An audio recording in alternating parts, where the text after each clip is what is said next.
Hi, I'm Professor Green, and today we're going to be doing the second part of this chapter, chapter 4, talking about international business. We're going to start talking about social structure and a social organization. So a society's social structure is its basic social organization.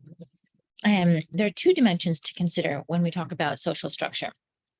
The degree to which the basic unit of social organization is the individual as opposed to the group. So individualism versus the value of being a part of a group. And then also the degree to which a society is stratified into classes and castes. So let's first talk about individualism. First, we're going to identify what is a group, so we can contrast that with an individual. A group is an association of two or more individuals who have a shared sense of identity and who interact with each other in structured ways on the basis of a common set of expectations about each other's behaviors. We're all parts of groups. We're part of a family. Potentially, we're part of a school group, or we're part of a work group, maybe an exercising group, right? And so we see very quickly that the human nature is to live in a group life. Human social life is group life. The individual here is really emphasized more in Western societies. And it's more than just the individualism as a philosophy. It encourages the individual achievement and entrepreneurship, fosters managerial mobility so that you really feel connected to yourself and being able to make a life and a career for yourself. And it also encourages job switching and a lack of loyalty to the firm, right? Which, as we'll discuss in this chapter, has pros and cons for sure. The United States here, we're very individualistic, as we'll discuss further. And you'll see here that we're all about creating what we call a personal brand, right? It should be very familiar to you as you move through your career already. And so in opposition, what is the group? So the group is emphasized in non-Westernized societies such as Japan and Asia. There's cooperation and teamwork that gets encouraged, and lifetime employment is often common. People will stay with the same organization for 50, 60 years because they feel that they are part of this group and that is part of their personal identity. There's individual initiative and creativity that might be suppressed then because we're working then potentially for the success of the firm and not for our own personal brand and our own personal growth in our own personal career. The primacy of the group discourages managers and others from moving from one company to another, right? Because again, all about our identity of being with this one particular organization. And while we say that maybe Japan and other countries are not so good at the true innovation, they have still succeeded because we can say that maybe they're better at the implementation piece of a new innovation as opposed to creating that and being on the front end of a new idea. Now we're going to jump into the other part. I wouldn't say second half because it's going to take up about 75% of this part of this video, but we're going to talk about the other portion of this section called social stratification. And even though here in the United States, we don't put a lot of time and energy and thought to it, it's really important when we're dealing with different countries. So let's identify what social stratification is, right? Because it can get a little tricky at times. All societies are stratified on a hierarchical basis into social categories or social strata. So even here in the United States, we have social strata. It's often defined by family background, occupation, and income. And that societies here differ in terms of degree of mobility and between social strata and the significance attached to social strata in the business context. So those are the two main ways that we'll deal with that in society. And as you can see here, we're jumping right into how social strata applies in the business context, right? In the social context or outside of the business, that's important too, but we're really focusing on how it's going to help you as a manager. There are 4 basic principles of social stratification. It's a trait of society, not a reflection of individual differences, right? It's an actual fact of what happens in a society, not of like a judgment of what your differences are as an individual. It carries over from, so just to clarify, right, as we're going to go into it in a minute, right? India has 4 distinct social strata. It's not a reflection of who the individual is as a person, it's just the fact that there actually are 4 different social stratifications in India. It carries over from one generation to the next. As we see that, it is generally universal but variable. So sometimes there is some opportunity for mobility or change, or as we'll discuss with the case study in the book with India, that they're giving opportunities for different social strata to apply for different jobs and different work opportunities, because in the past they haven't been allowed to apply for certain jobs. And it involves not just inequality, but also beliefs, right? So again, it is a part of society that we need to understand around the world. Social mobility, right? So how can people, move out of their social strata? Extent to which individuals can move out of the strata they are born into, right? Because everybody's born into one. So first we talk about here the caste system. This is, as I said, the system typically from India, that there are 4 main castes. Then they were actually officially abolished in 1949, but they still exist in India, despite how the government is trying to change that. It's a social position that is determined by the family into which a person is born, and change in that position is unlikely. Then there's what's different is a class system. This is a position that a person has by birth, but can be changed through achievement or luck. Social mobility and class system varies from society to society. And this is more what they have in the UK, as I've discussed already in this course, than in the UK as opposed to the US. Right, there is still a decent big difference between a worker and their manager. And so the significance here, right, for social structure is knowing about class consciousness. People perceive themselves in terms of class background. It shapes the relationship with members of other classes. As we see, that's still evident in the United Kingdom and also in India, and as a holdover as a British colony. And it may be emerging in urban China. I thought that was really interesting to see that, China, I used to have this in the rural parts of China, and that's kind of going away because the rural areas are now having more people who live in the rural areas are having more opportunity to work in the big cities. But now there are new castes or new classes, I should say, sorry, new classes showing up in the big city in Shanghai and Beijing, etc. And just to talk about the UK a little bit, right? Brexit, right, is a significant thing, because many people say that Brexit was actually a vote of the classes, that one class decided that they wanted it and they won. And so now, because that class is moving Brexit forward, it's causing issues for people of the other class and for people around the world. So antagonism between labor and management classes can raise the costs of doing business. So when we have these classes in the workplace, then there will be arguments, they might be riots, they might be grievances, a lack of communication between the different classes, and it can really slow down the movement forward of a business and potentially of society. So let's talk now a little bit about the religious and ethical systems. We're going to talk first about religion, what that is, and how that compares to an ethical system. Religion is a system of shared beliefs and rituals that are concerned with the realm of the sacred. The ethical system is a set of moral principles or values that are used to guide and shape behavior. You'll see that they don't really relate to each other. But in reality, an ethical system very often is a product of the religion, as we'll see in the next couple of slides. Religions with the greatest following are Christianity, and then Islam, Hindu, Buddhism, and then we'll talk about Confucianism, which shapes the culture in many parts of Asia.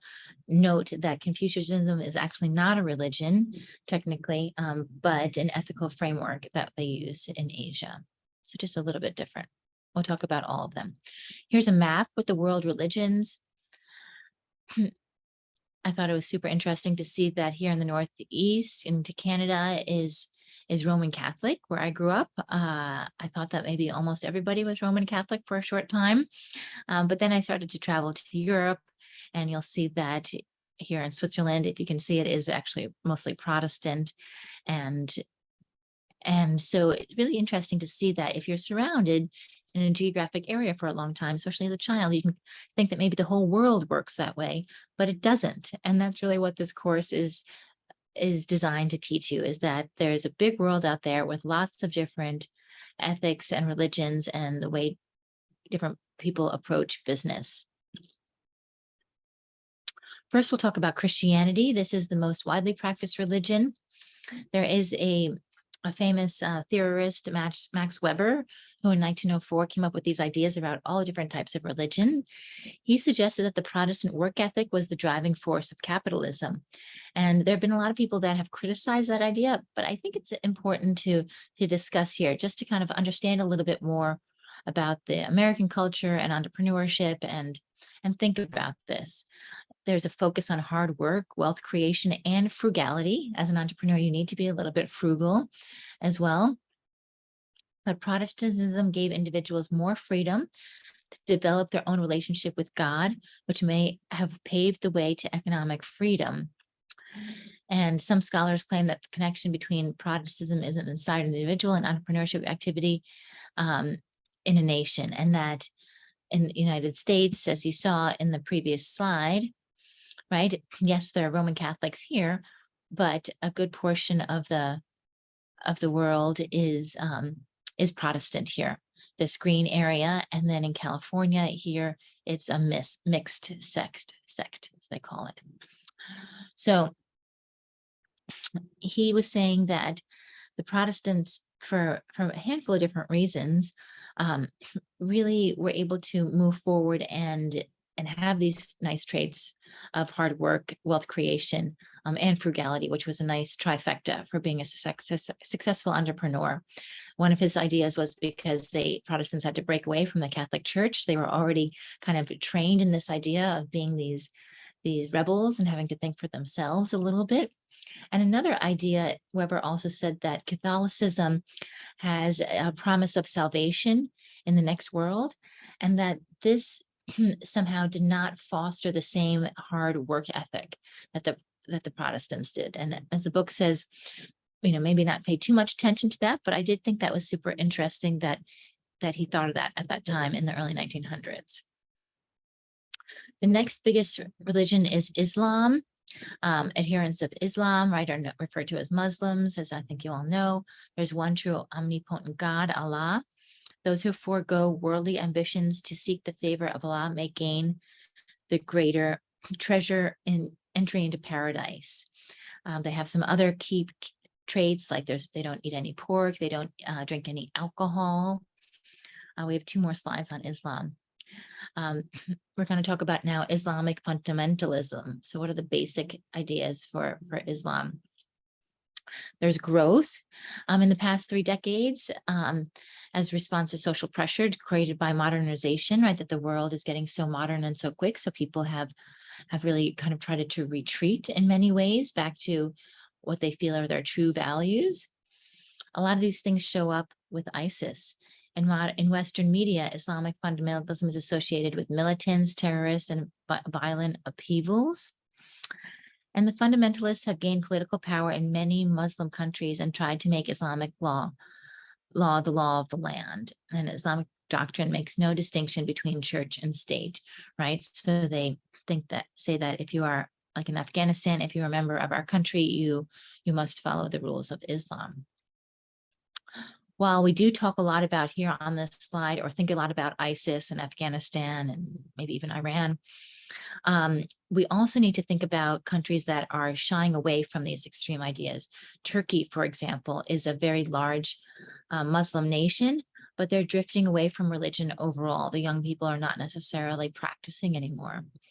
Indonesia is another country that is 87% Muslim, actually, but they are very moderate in their beliefs. And you can see that, as we talk about many times in this course, that Indonesia is really moving forward very quickly when it comes to their economy, their education, and their society in general is really making great, amazing strides. So here's our last and final slide on Islam. There are economic implications of Islam. As we talk about in this chapter, the Quran establishes explicit economic principles, many of which are pro-free enterprise. So they don't necessarily want free markets. Uh, or I should say not free markets, but they don't want markets. They don't want businesses controlled completely by private ownership, but potentially by the government.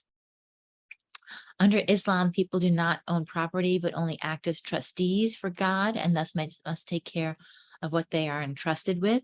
So there, again, there's no like true ownership where you have a contract or a deed. And stresses living up to contractual obligations, keeping one word, and abstaining from deception. These are three of the main points of working with people who are Muslims. And then what I think is most unique about doing business in an Islamic country is that Islamic banks have experimented with two different banking methods, that they don't believe in the idea of interest because it does, supposedly in the Quran, it says that interest is not something that Allah or God would allow. So they have discussed two ideas, the mudaraba, and this is where they favor profit sharing, and they then you put your money in the bank and then you get a portion of the profits that the bank makes every year at the end of the year. And then the murabaha, which is really pretty much like interest.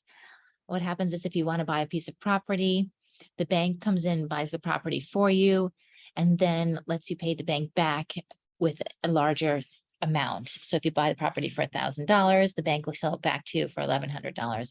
In essence, it's really the same as interest, but somehow they've gotten away with identifying and thinking about it in a different way that they feel agrees with the Quran.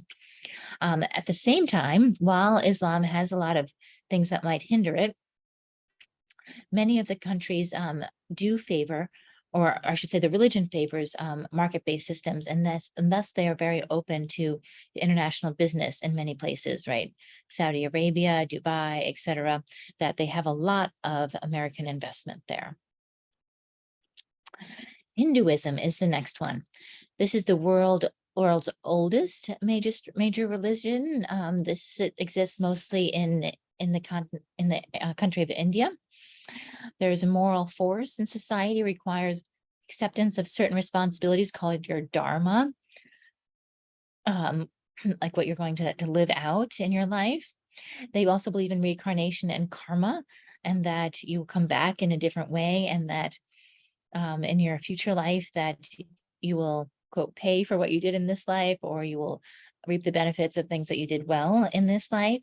And lastly, individuals can eventually achieve nirvana by devoting their lives to spiritual and not the material quest. And so again, that you can achieve great things by doing good things. Here's another slide on Hinduism. Coming back here to Max Weber. And here he says that in Hinduism, we're going into the economic implications, right, of Hinduism, which are vital or are important to our course. Hinduism does not foster entrepreneurship, right? And so his idea was that, we're all about the good of the community, and it's not necessarily in their goals and ideas to make a name for oneself or start a company. This is slowly changing, as we see, as more and more engineers are educated in India and they become actually a bigger market. Modern India is a dynamic, actually entrepreneurial society, which is the second bullet point, right? That is changing. And he says that Gandhi potentially embodied Hindu asceticism. And what this means is that how Gandhi was so all about peace and keeping everything loyal and more, on even status. This potentially might have affected the development of India. He says that it might have kind of put the brakes on the aggressiveness of potential entrepreneurs to start new businesses.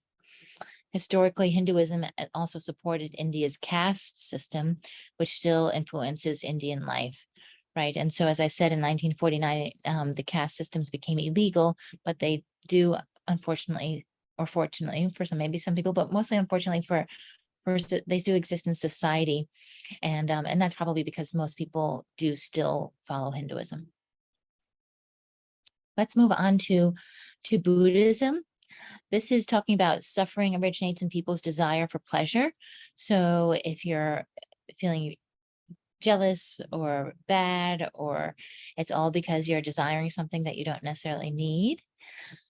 Stresses spiritual growth in the afterlife rather than the achievement while in this world. So it's all about, right, doing it right, being mindful, meditating. That all shows up in the book that they follow, the Noble Eightfold Path. And then for Buddhism, we since it's a smaller following, we keep it all on one slide here. The economic implications of Buddhism, there are two here. The nice thing is that it does not support a caste system, which is great. So that's more the society that is typically more fertile for entrepreneurship. And then also there's a recent trend of Zen orientation into Western businesses, where we see, I had a friend once, he had a like Zen skincare because, as you know, right, Zen in the English modern day language, it's all about peace and tranquility and being one with the earth. Here also, fortunately or unfortunately, there is no emphasis on wealth like there is in Protestantism. So again, less of a desire to move forward and be an entrepreneur. And there's also a big connection to the natural world. And this is also hard for globalization to really move forward very quickly. Let's talk about Confucianism. This, until 1949, was the official ethical system of China. Now things are changing. They have different types of belief systems, but you'll see Confucianism show up many places throughout China, also in Korea and Japan. This is actually, as I said, out of the 5 or so frameworks that we're looking at today, this is the one that is not a religion. This is a guiding ideology. They have high moral and ethical conduct and loyalty to others. They attain personal salvation through the right action. And now, again, because it's a smaller ideology, we're going to just keep it on one slide. The last thing here are the economic implications, and the 2 bullet points talk to 3 key teachings of Confucianism: loyalty, reciprocal obligations, and honesty. And also it may lead to a lowering of the cost of doing business in Confucius societies. And that's because these really, we talk about these reciprocal obligations, and why maybe Japan has been able to also move forward is because they have really great connections with their vendors, with their suppliers. They're loyal. People are loyal in the organization to their superiors. They might stay at the organization for a long time. And that can really help a company succeed, right? The Guangxi, Guansky, I'm stumbling over the word, but these are the networks that are efficient, causing more efficiency in Japan, especially in the auto industry. So let's go ahead and keep moving, and I will come back and correct the pronunciation of the Guanxi, which I'm not thinking of at the moment. There's a better pronunciation to that. So anyway, this does end the chapter of part 2 of the chapter. As you can see, it's getting dark here and getting late, and I look forward to seeing you in the next video for part 3.